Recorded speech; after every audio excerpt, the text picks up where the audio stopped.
was made that the car lights were on, somebody from the behind leaned over and said to me, "This is your moment to get out if you wanted to." So I don't know what that suggestion was made for, but I almost took him up on it. And then Cal leaned over and said, "I thought they didn't make cars like that anymore, that they automatically went out." So my response to him was, obviously there's one person in the audience who doesn't go to a prosperity church. And we're very proud of you. It is possible, of course, you are sitting in a state-of-the-art car and just you're sound asleep in the front there with the lights still on, but hopefully whoever had it has got it all corrected. It's a real honor to be here, a privilege to be whenever RC invites me to come. It's not always easy to accept. The reason is my calling is to hostile audiences. That's where I go. My primary calling is to go to places where people disagree with me and want to attack the faith. And so we are really evangelist apologists in all kinds of venues. In fact, just the day before yesterday, I was speaking at West Point. I did one morning at West Point, first night to the cadets, next morning to the prayer breakfast of that area. And just shortly before that, we were at UCLA on a Wednesday night where nearly 3,000 came for an open forum on the subject, "Has Tolerance Become Intolerant?" So as much as it's wonderful to be here, I wish I could be in places like this more often because you all minister to me. One man shook my hand and said, "You know, I know all of your jokes." And I've even translated them into Spanish, he said. So I shall not be returning in the future. He will be coming with all of the humor for you. So starting off with jokes, I'm to speak tonight on the theme of the resurrection. But I'm going to really call it the link of the resurrection in a life-changing story. Because it doesn't hang on its own. It comes in sequence on some very critical forerunners, both in personages and in the storyline.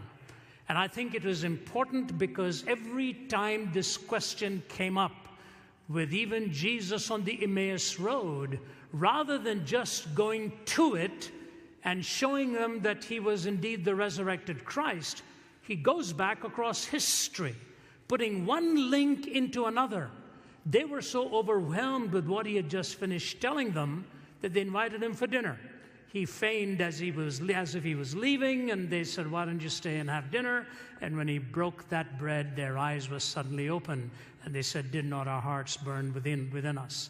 When Stephen is about to be martyred, he goes through the whole historic process of one link into another. When Nehemiah and Ezra return in the Old Testament days after the exile, they too retrace this whole thing historically. So the gospel narrative is a story, and this was the final link after the incarnation. And of course, we all look forward to that ultimate day of consummation when we are in his eternal presence. Before I read the scriptures for you, I want to tell you a little funny anecdote here. Again, if the gentleman is here, you can translate it into Spanish. You probably already have. You know the story of Sherlock Holmes and Watson on a camping trip? I'm sure you've heard it. So these boys are on a camping trip and had plenty of liquid refreshment and went soundly asleep on this bright, starry night. In the middle of the night, Holmes awakened and looked up into the night sky, and he dug his elbow into Watson's ribs and he said, "Watson, Watson, wake up. What do you see?" He looked up and he said, "Stars and stars and more stars." He said, "What does that tell you, Watson?" He said, "Astronomically, it tells me that there are millions of galaxies and potentially billions of planets. Astrologically, it tells me that Saturn is in Leo. Orologically, it tells me that it's about 2:45 in the morning. Meteorologically, it tells me that tomorrow will probably be a beautiful day. Theologically, it tells me we're just a tiny part of the great whole. Why, Holmes, what does it tell you?" He says, "Watson, you idiot, somebody has stolen our tent."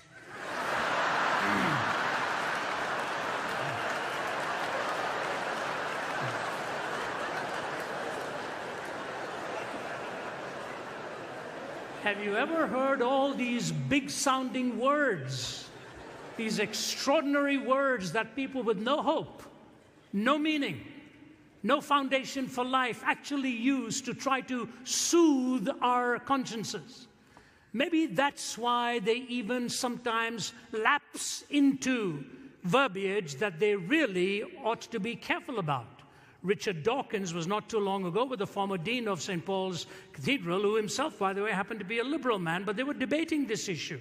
And as they were in the middle of the debate, Dawkins was making fun of Christians. He said most of them probably couldn't name the Gospels for you. So the former dean looked at him and said, "Richard, your favorite book is Darwin's Origin of Species, isn't it?" He said, "Yes." He said, "Could you name the full title for me?" Dawkins says, "Yeah, I know. It's so long a title." The dean said, go ahead. Name it for me." And Dawkins pauses and says, "The Origin of Species, oh my God," says he.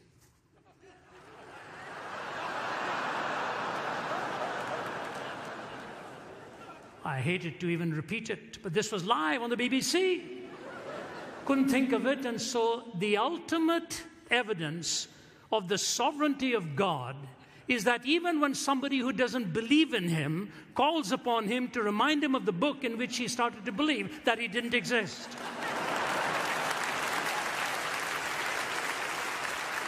Quite amazing how these things happen. But here it is when we deal with the notion and the reality of the resurrection and the whole gospel story. I'm going to present to you 3 links. The first 2 are so important, and then they link into the third on the resurrection. But for the atheist, he or she will deny all 3.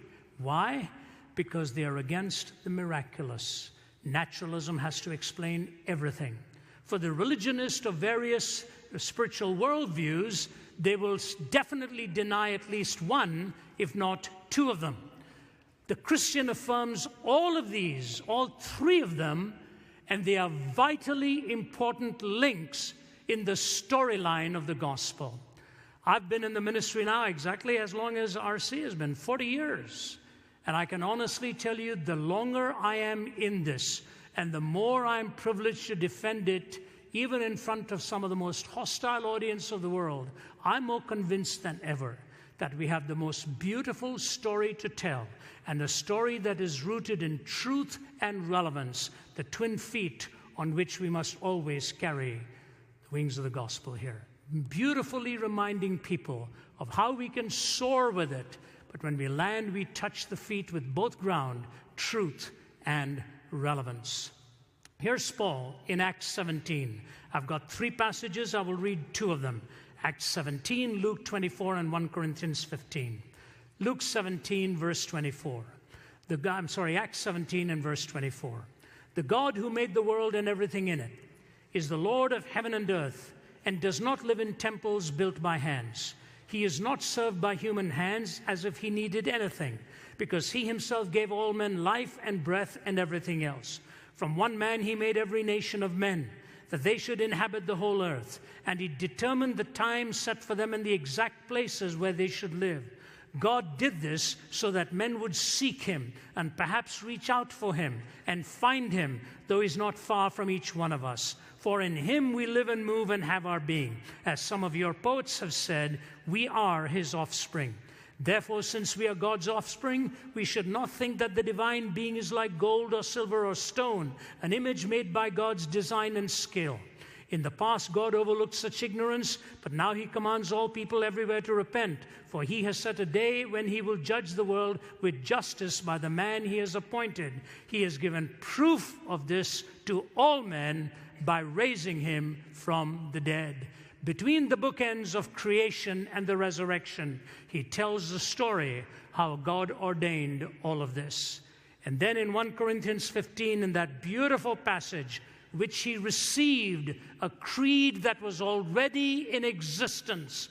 And even profound critical scholars like Pannenberg or Fuller will say to you that no more than 3 to 8 years had passed When Paul received this creed, it had been in existence even before him. So this is what he says: "For what I received I pass on to you as of first importance, that Christ died for our sins according to the Scriptures, that he was buried, that he was raised on the third day according to the Scriptures, and that he appeared to Peter and then to the 12.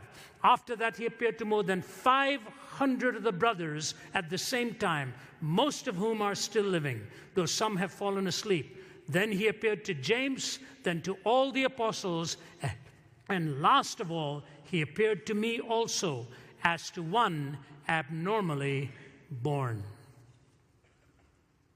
Powerful passage of Scripture here in 1 Corinthians 15, that descriptive passage of what the resurrection is all about and the particulars. So we move then between these three links as we get to the final thoughts of tonight's message. The first thing I want to remind you of this is that we are told, according to the Scriptures, prior to the resurrection story, that God is the author of human essence. God is the author in the essential nature of our humanity.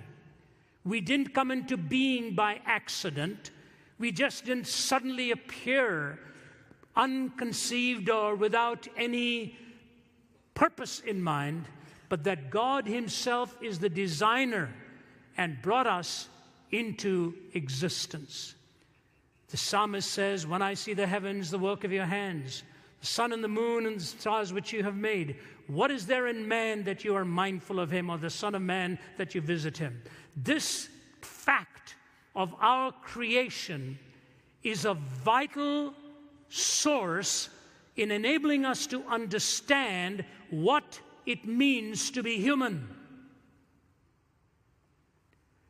It's a vital source giving us the generality of our essence, created in the image of God. Some of you have probably heard me mention this simple conversation between Jesus and the one who was questioning him, trying to pit him against the Caesar. And he looked at Jesus and he said, "Is it all right to pay taxes to Caesar?" The one question I wish so desperately Jesus had answered differently. Then on April 15th, you could be godly and rebellious at the same time. Jesus, so brilliant in his response, he says, "Give me a coin." And he took the coin and he says, "Whose image do you see on this?" The man says, "Caesar." Jesus says, "Give to Caesar that which is Caesar's, and give to God that which is God's." The disingenuousness of the questioner is noticed in the fact that he did not come back with a second question. He should have said, "What belongs to Caesar? What belongs to God?" And Jesus would have said, "Whose image is on you?" Give to Caesar that which belongs to Caesar. Give to God that which belongs to God. God's image is on you.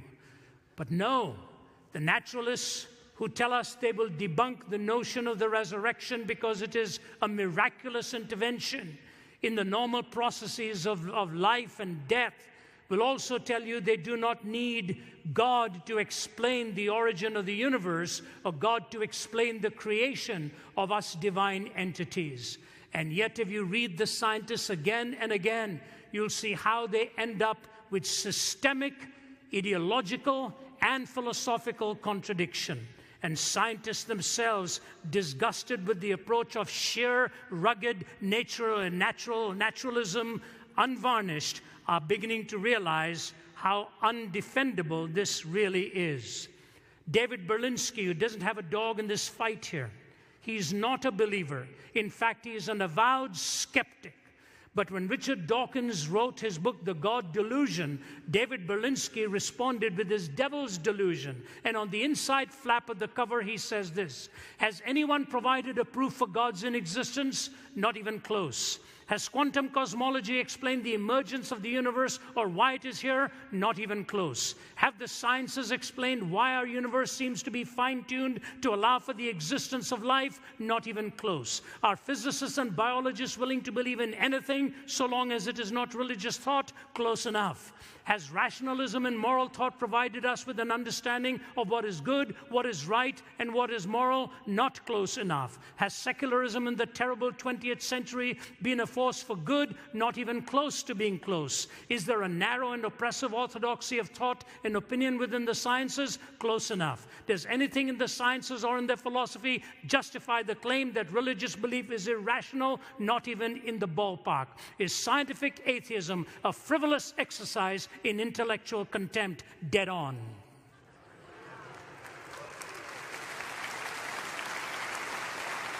This is Berlinski. Now, I have a reason for taking you through this route, and then the first point, you're going to really have to put your thinking caps on here. What is the reason they deny the resurrection? Because it is an extra-natural, it is a supernatural intervention in the normal affairs of people. What is the reason they deny the creation story? Same facts that they supposedly bring to bear. Now notice where they end up in their own convoluted philosophizing. You see, there are really 4 fundamental laws in nature that they wrestle with. Law of gravity, the electromagnetic field, and the strong and the weak nuclear forces. The law of gravity, the electromagnetic field, the strong and the weak nuclear forces. They have to bring these together in some permutation and combination to explain how the universe even came into being. Now notice how the astronomers and how the physicists have wrestled with the conundrums. Here, for example, is Sir Frederick Hoyle, along with Chandra Vikramasinghe, who is a Sri Lankan scientist. Listen to what they say. In calculating the odds that all the functional proteins necessary for life might form in one place by random events, they come up with this figure of 1 chance in 10 to 40,000 of how these proteins can all come together. These are skeptics, Hoyle and Vikramasinghe. That's 1 followed by 40,000 zeros after it. 1 in 1 followed by 40,000 zeros. But then he goes on to say this, however, since there are only 10 to the power of 80 atoms in the entire known universe, and the chance of this happening is 1 in 10 to 40,000, they've concluded in these words, it is an outrageously small probability that could not be faced even if the whole universe consisted of organic soup. Now notice the next comment Hoyle makes. Life could not have originated here on Earth, nor does it look as though biological evolution can be explained from within an earthbound theory of life. Genes from outside this Earth are needed to drive the evolutionary process. This much can be consolidated by strictly scientific means, by experiment, by observation and calculation. What he's saying is, there is no way on Earth for this to have produced what we have. So what does he conclude? He goes with the panspermia theory. Do you know what that is? Spores were brought from another planet to seed the Earth in order to... That's Sir Frederick Hoyle. All right. Stephen Hawking. Listen to what he says. Why did the universe start out with so nearly the critical rate of expansion that separates models that recollapse from those that go on expanding forever? So that even now, 10 billion years later, it is still expanding at nearly the precise critical rate. If the rate of expansion 1 second after the Big Bang had been smaller by even 1 part in 1 quintillion, by 1 part in quintillion, I'm translating it from the British million, which is different to the US here, so he comes out here by 1 part in 1,000 million, which is 1 US quintillion, I think. The universe would have recollapsed before it ever reached the present state. So then he goes on to say this, even if there is only one possible unified theory, it would still be a set of rules and equations. What is it that breeds fire into these equations and makes a universe for them to describe. The usual approach of science of constructing a mathematical model cannot answer the questions of why there should be a universe for the model to describe, and why does the universe go to all the bother of existing at all. What place do we then have for a creator? Hawking. Francis Crick. Listen.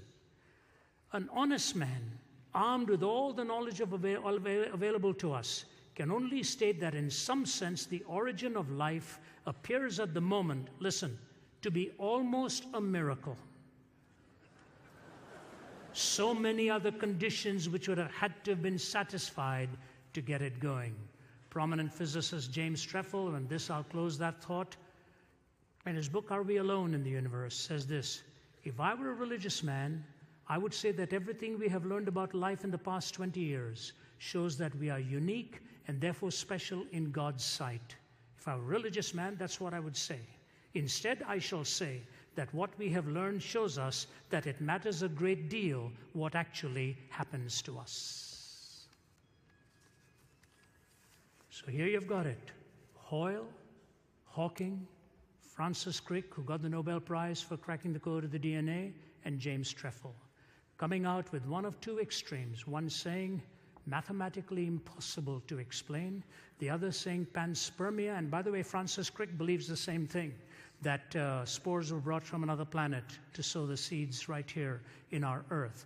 And as for James Trefel, he said, if I were a religious man, I'd have no problem explaining this, but I'll just say it matters an awful lot what is going to happen to us.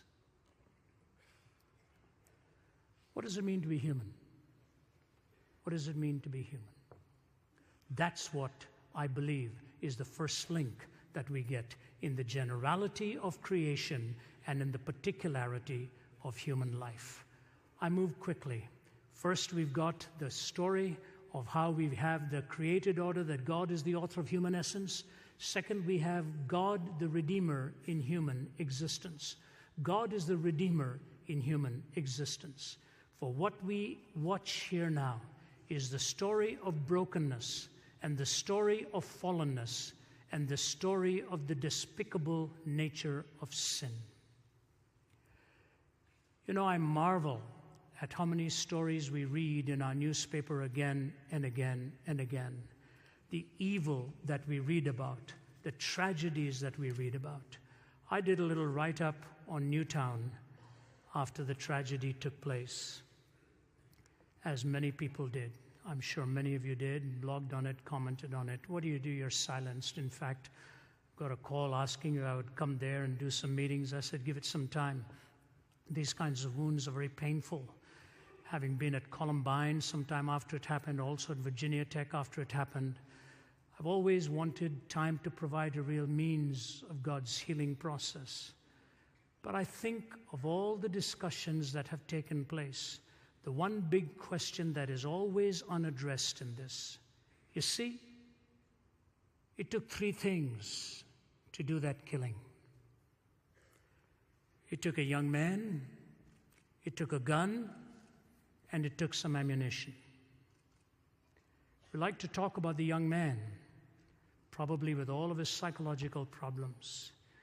And in lawmakers, we like to deal with the weapon. How can we bring this all to an end by just removing that kind of weaponry? And I'm not minimizing either. All of these have to be discussed. They are vital in a civilized society. We deal with it. But we make an extraordinary mistake when we think that the only thing that provided the ammunition was the bullet that he used. Have you ever thought of the ammunition that goes into the minds of our young people today in front of the television set? Have you ever thought of the ammunition that sophisticated academics pour into young lives by destroying their belief in the value of human life and its essence? Have you ever thought of all the ammunition that goes on with the perversion that pours into your thinking and mind day after day after day? No, we'd rather deal with the obvious, the physical sight of a weapon. We daren't deal with the reality of what it means to be depraved within the human heart and how we can find an answer to that.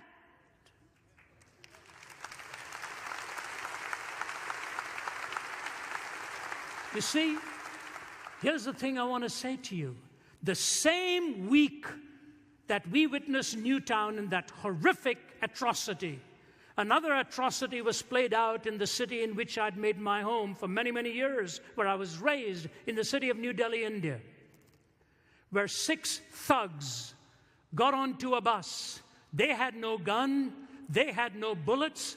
They just took some iron rods and staffs and poles and battered a young woman to a point that she was so brutalized and plundered in her body that no hospital in India found within itself the resources to mend her body. They flew her to Singapore, and within a few days she lost her life. And the man she was with, I forget whether he passed away or what, he too was bludgeoned. 5 ordinary village-type people with no gun, with no bullets, ravaged a young woman like that, a beautiful young woman preparing to study psychotherapy, sent to an early grave. The depravity of the human mind. You know, my wife wanted so much to be here, and we've been through a tough 10 days. I'd gone to Australia and come back and finished some meetings, and she had gone to represent me for some board meetings in Singapore and India. The first time we were back together after 3 weeks, it was a week ago Sunday, and Margie and I were packing some boxes, preparing to move, and she got up on a small step ladder, and I was in a other room, putting some of my books in or whatever, when I suddenly heard this crash and a scream, and she came crashing back, and when I walked in, it's a sight I'll never forget. She was just staring glassy-eyed into the ceiling, and her arm was just completely limp. And I just burst into tears and bent down, couldn't move her body. She said, please don't touch this arm, something's happened. And I called the paramedics and all of them, and took them about 30 minutes, first giving some morphine to kill the pain, and then 30, 40 minutes to get her onto a stretcher. It was a complete, clean fracture of the humerus, upper right humerus. You know what happens when your bone's broken? I had a broken back at one time. You can will all you want to will, and you cannot move that extremity. You can want to make all the decisions you desire, and she couldn't move that arm and still is in trouble with it, probably for some weeks, if not some months to come. Is that not an indication of what happens when the soul has ruptured and broken and fallen away from God? You can will all you want to will. You cannot rescue yourself. You cannot redeem yourself. So the story of creation is linked directly into the story of redemption, and both of them take a miraculous intervention. Both of them. So those who deny the miracle of the resurrection are forced to deny the miracle of the new birth. Remember a long time ago, not a long time, but a couple of years ago, maybe even less than that, a book was written that ought never to have been written, which was called Love Wins. And one of the statements, I don't like to criticize people's writing, but I remember when I came to this line in there, I put it down and I said, my word.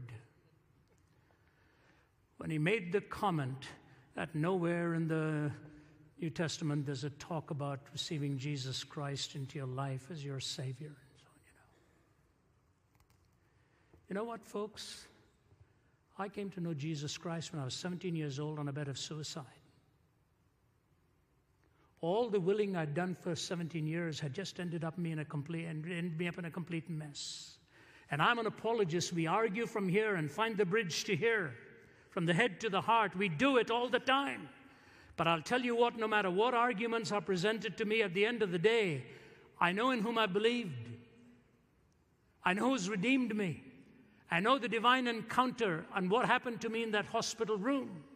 I know the transformation that took place, the new hungers, the new loves, the new desires, the new passions. All of these came by divine intervention. It was a miraculous intervention of God Himself into my life, just as He's intervened in yours. And until we understand that it really takes a supreme intervention of God Himself to overcome the dastardliness of evil, the inclinations of the heart, until we understand that, We can just sort of stop short with one idea of the miraculous, either in the creation or in the resurrection. We will lose sight of one of the greatest down payments of the ultimate resurrection, which happens right now as God brings new birth within you and brings that dead soul to life, as it were, bringing the new life into you. This society does not understand evil. That's why it does not understand the miraculous power needed for the new birth. Adolf Eichmann, when he went to trial, I remember being in Yad Vashem in Jerusalem when I was doing a research for one of my books, and the people took me in and showed me reams and reams of material. And in fact, there were young people going through the entire manuscript and the transcripts of the Eichmann trial, and a lot of it fascinating to read, how he was brought in by the Mossad from Argentina in a cloak and dagger operation that's told in the book The House on Garibaldi Street, and ultimately put into a film, how the intelligence so brilliantly operated. Peter Malkin was at the helm of it all, and brought Eichmann back in a brilliant maneuver and took him back to Israel for his trial. And Hannah Arendt, of all people, writes the book on the trial and execution of Eichmann, and her book ends with this paragraph. Adolf Eichmann went to the gallows with great dignity. He asked for a bottle of red wine and drank half of it. He refused the help of the Protestant minister, the Reverend William Hull, who offered to read the Bible with him. He had only 2 more hours to live, and therefore no time to waste. He walked the 50 yards from his cell to the execution chamber, calm and erect, with his hands bound behind him. When the guards tied his ankles and knees, he asked them to loosen the bonds so that he could stand straight. "I don't need that," he said. And when the black hood was offered him, he was in complete command of himself. Nay, he was more. He was completely himself. Nothing could have demonstrated this more convincingly than the grotesque silliness of his last words. He began by stating emphatically that he was no Christian and did not believe in life after death. He then proceeded, "After a short while, gentlemen, we shall all meet again. Such is the fate of all of us men. Long live Germany, long live Argentina, long live Austria. I shall not forget them." In the face of death, he had found the cliché used in funeral oratory. Under the gallows, his memory played him the last trick. He was elated, and he forgot really that this was his own funeral. It was as though those last minutes he was summing up the lesson that this long course in human wickedness had taught us, the lesson of the fearsome, word and thought-defying banality of evil. You trivialize evil, you trivialize the new birth. You trivialize the new birth, you will ultimately trivialize the created order. And these 2 links in the mind of the Apostle Paul were absolutely critical as he led to the resurrection. That God is the one who is really the creator of our human essence. He is also the redeemer of us in our human existence. And then he leads us to that final of all truths here. He tells us how God is really the hope from death's dominance. God is our ultimate hope from death's dominance, defines our essence, redeems us in our existence, and gives us the hope against death's dominance. I want you to follow me very closely now, because I'm bringing this all down to the tip of the funnel here, the lower end of it. What is the resurrection all about? How do we know that it really happened? See, once upon a time, the swoon theory, the hallucination theory, the fraud theory, and the stolen body theory, all of that took their turns and made their rounds. Swoon theory that changed the disciples from a bunch of frightened Boy Scouts, as it were, to be willing to be martyrs, where 11 out of the 12 died a martyr's death. Hallucination, where psychiatrists will tell you hallucination is sort of a single individual's experience, not with 500 of them hallucinating at the same time. As Karl Barth said, all you need to do is listen to them arguing against each other, and they decimate each other's arguments. Barth was right in that. I want to give you what classic arguments are given, 10 of them, for the evidence of the resurrection of Jesus Christ from the dead. And I will close by adding 2 more links to that. So here they are. Number 1, the disciples' eyewitness experience, where they saw and felt and touched. They saw, felt, and touched. I come from India. My father was from Kerala. My mother was from Chennai. I was raised in Delhi. Kerala is in the deep south, Delhi is in the north. Kerala has a little town called Kodungalur. It is the place where the Apostle Thomas first set foot on Indian soil. There is a huge amount of extra biblical material available on this. I researched it, I picked it up from people like the Venerable Bede to other well-known patristic fathers and so on who testify to Thomas going there. The oldest church in India is called the Martoma Church, named after him, after Thomas. And I ask you, why would a man have done what he did and paid with his spear-thrusted side? Because he said he would not believe until he saw and felt and touched. And the eyewitness of Thomas is, as he knelt and felt that side, ho kurios mu, ho theos mu, my Lord and my God. The transformation of Thomas. Why did 11 out of the 12 disciples die a martyr's death? And by the way, Thomas Aquinas makes a vitally important point here about these martyrdoms. He said they all died alone. They died alone. This is not 12 or 50 or 60 of them in one room all of a sudden deciding to come up with a theory and a story and being gutted by flames. Peter crucified upside down.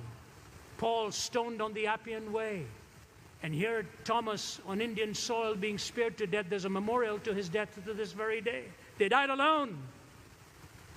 They weren't looking for some great celebration on the outside and some cheering. They were murdered and slaughtered in so many different ways, and they paid for this.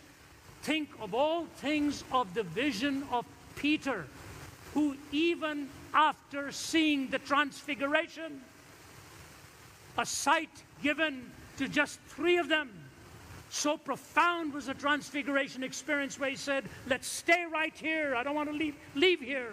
Even after that, he went on and denied his Lord. Then he says, but now we have the word of the prophets made more certain, and you will do well to heed that as a light in a dark place. What's happened to Peter is a remarkable transformation. And I suggest to you that he saw Moses. He saw Elijah. It took the resurrected Christ to transform this man. So number 1, you see the disciples as eyewitnesses. Number 2, the early proclamation of the resurrection. So powerful. These documents are so powerful. You know, a few years ago, I was in Tirana in Albania. I just finished speaking at the parliament and then spent about an hour with President Berisha. Fascinating conversation, which I won't betray to you.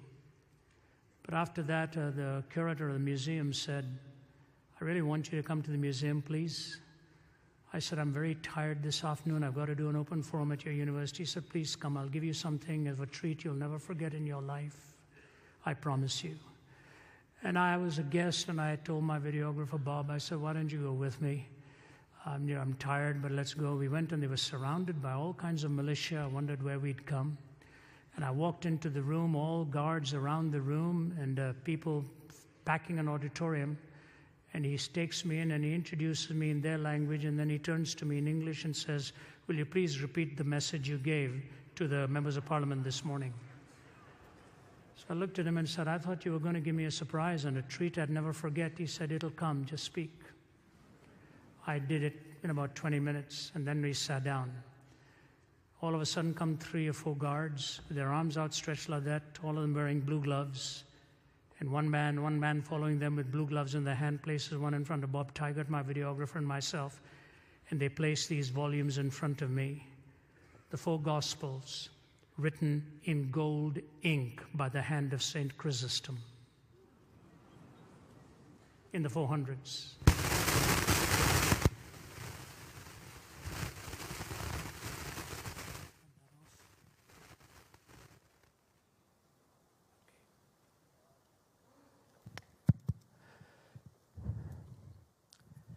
In the 400s, Ceausescu tried to burn them. Somebody hid them. And what you ended up as a result, preserved, perfect, perfectly justified. Why did men like that preserve these documents, willing to risk their entire life for you and for me? The early proclamation of the resurrection with the documents. 3, their transformation from fear to martyrdom is remarkable. Number 4, the empty tomb. Number 5, they proclaimed it in Jerusalem itself, where it all happened. Number 6, no contrary evidence when those would have desperately wanted to prove it wrong.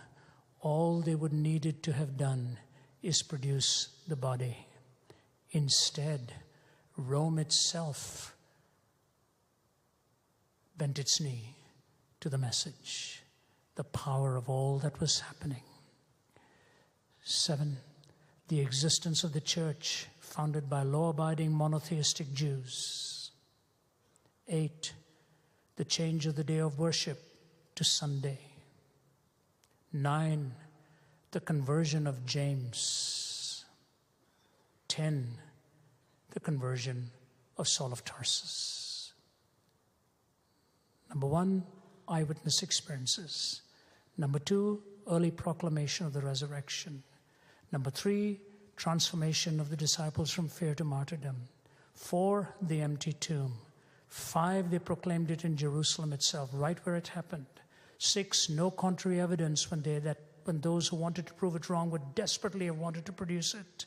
7, the existence of the church founded by law-abiding monotheistic Jews. 8, the change of the day of worship to Sunday. 9, the conversion of James. 10, the conversion of Saul of Tarsus. I've already spoken to you about Peter and Thomas. Can I add just one more? Why on earth would they have first put the evidence in the mouths of women? Tell me. In a society where their word would not have counted in court. So if anybody is scheming this thing up, anybody is trying to create a scenario, that would be the last place they would have gone to find authority. It's just like my Lord, who take those that the world was marginalizing, just like my Lord on the cross, to look at the young man and point to his mother and say, take care of her. She's your mother now. And then he comes into the garden and appears to the women and says, you go and tell the disciples, and you go and tell Peter, these boys weren't ready for this kind of a primary source. It's amazing. Absolutely amazing. Something else.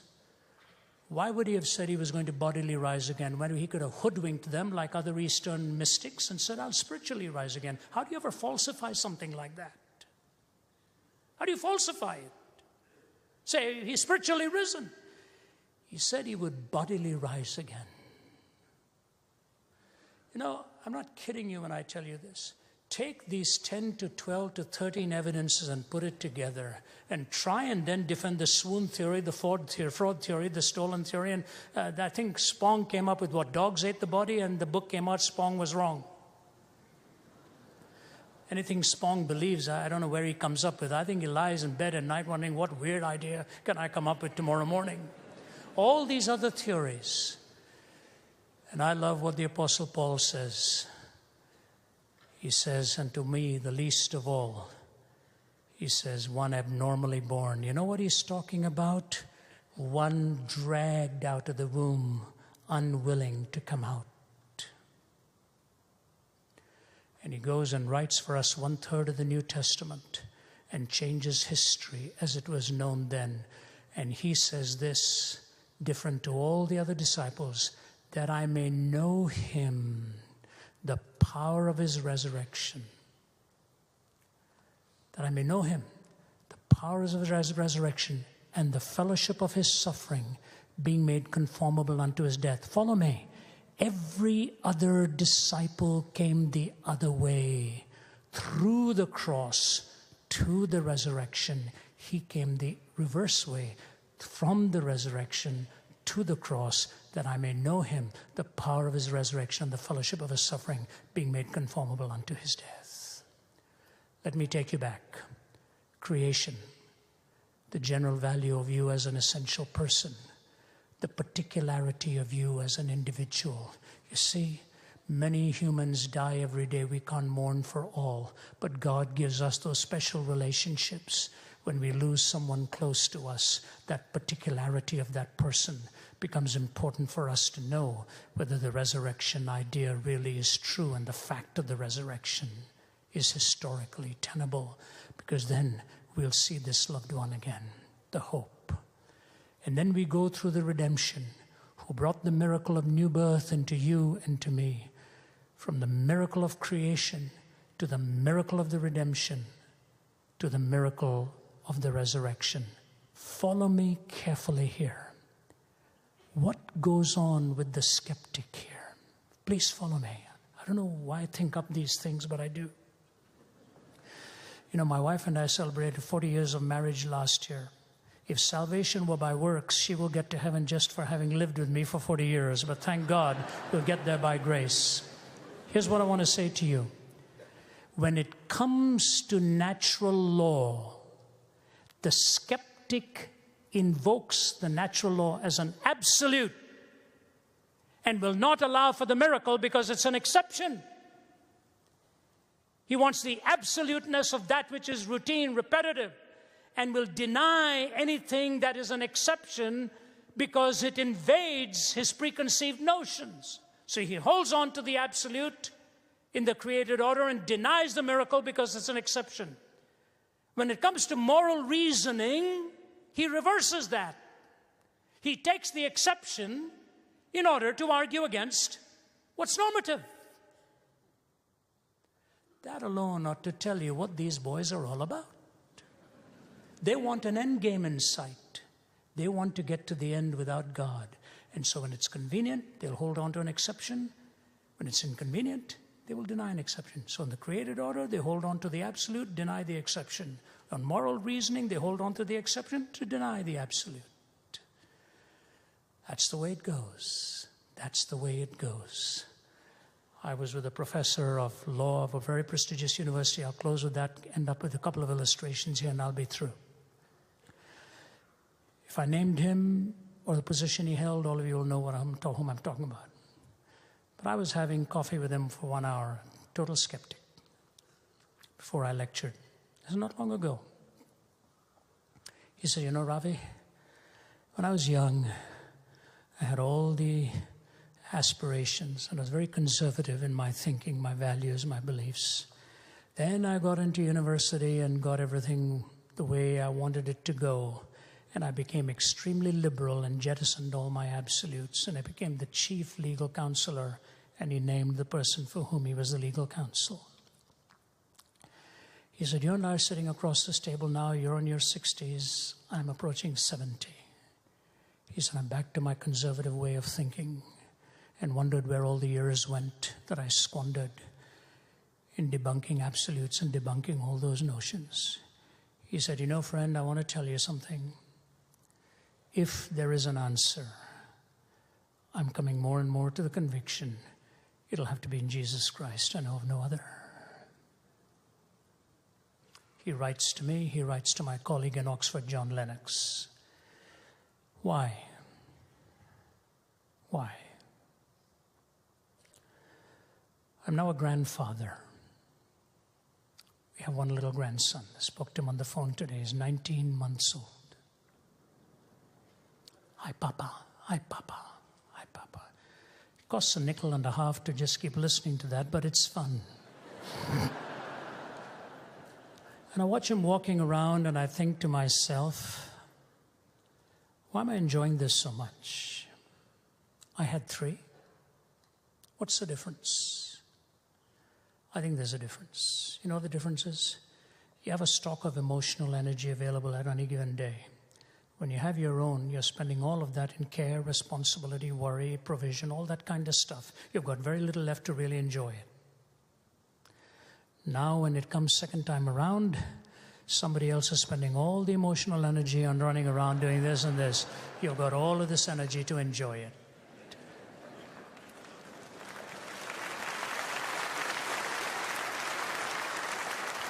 When he was born,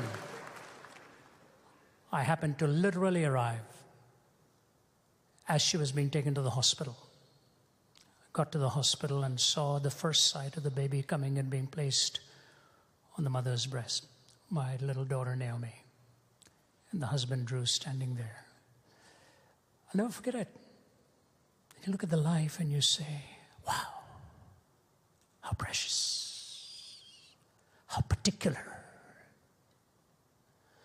And the nurse comes and sits down and goes through everything, and she says, now Naomi, you got a bracelet on your wrist. Jude's got a bracelet on his wrist. If anybody takes that baby away from this floor, as soon as they get onto the elevator to go to another floor, you'll hear an alarm ring in your room. We'll hear one ring in our office. And my daughter's face fell. The glory of a new life was suddenly dimmed by the tragedy of depraved human behavior. And one day, we'll all come to that moment of being called home.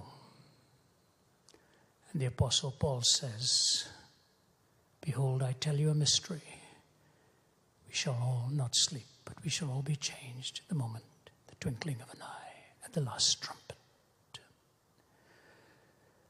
I close with these 2 little illustrations that I hope will be meaningful for you. A few years ago, my father-in-law, Lindsay Reynolds, passed away. He was one of the most amazing men that I knew. He was really like a dad to me. He was a chemical engineer by training, brilliant man, loved the hymns. From the moment he found he had cancer till he died, it was 4 months. Shock. And I went and spent time with him. My wife, Margie, we spent a lot of time with him. I loved my father-in-law very much. He always called me Ravioli.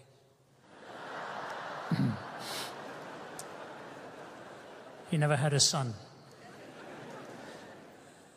And I went and sat down and held his hand, and we chatted of all the great things. And he said, I'm so sorry, son, this has come so suddenly, and so on. I had to go away for some meetings, and the day he was going, he'd been silent for a few days. He was 85, been married 63 years, I believe.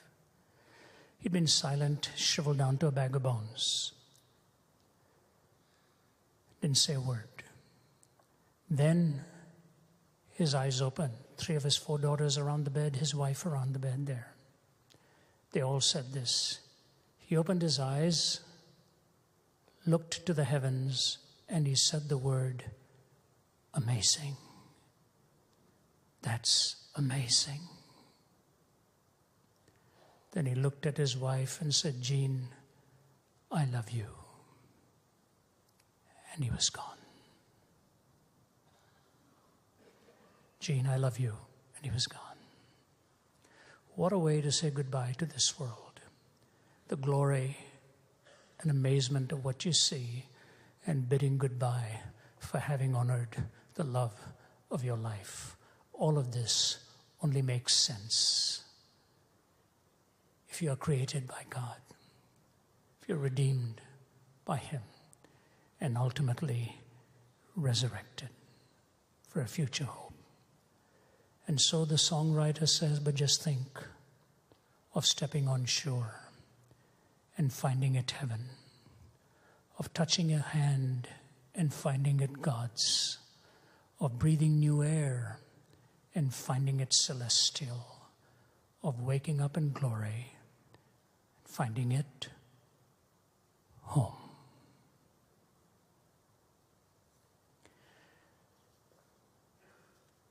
As a traveling man, no word means more to me as an abstract sounding word, but with all the concrete reality as the word home. You see, C.S. Lewis is right. You don't have a soul. You are a soul. You have a body. That is the hope that God gives to you